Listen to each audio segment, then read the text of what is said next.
Добар ден, драги ученици! Вие се наоѓате во e-училница на час по македонски јазик. Јас сум Бурбуча Алију, предавам македонски јазик во Основно училиште Истикбал Тетово.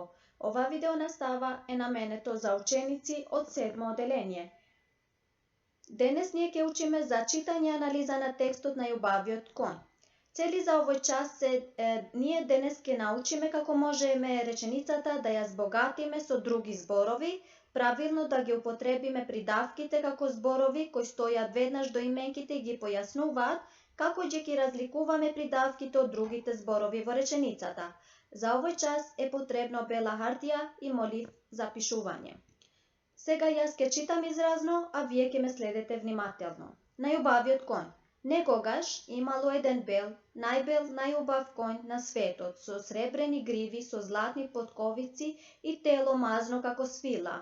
Никој не успеал да го јавне тој конј. Само едно момче верувало дека ќе го фати најбелиот, најбрзиот, најбавиот конј на светот. Неколку месеци го демнело, неколку пати било на дофат до него, но конјот секогаш успевал да му избега. Еден ден, додека конјот пиел вода од потокот од најблиската гранка, момчето скокнало врз белиот и мазен грб на конјот, успеало да го јавне држејќи се за неговата сребрена грива.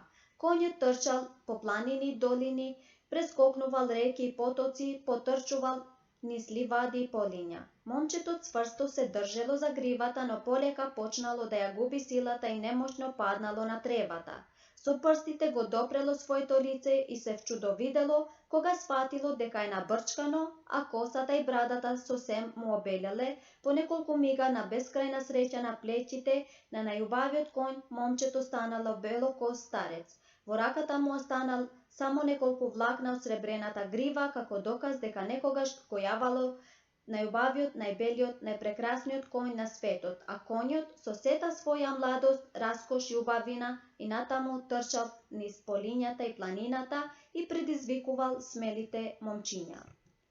Сега заедно да ги пронајдеме кои се придавките од текстот. Најбел, значи најбелиот конј, најубавиот конј, најбрзиот, најпрекрасниот, сребрени, сребрени гриви, златни, потковици, мазно тело, најблиската гранка што беше, набрчкан. Значи овие се придавките што ги имаме во текстот што го читавме. Што се придавки? Род и број на придавките, бидејќи придавката е во најтесна врска со именката, таа ги има истите граматички белези како именката до која се наоѓа. Родот и бројот придавките ги добиваат од именките.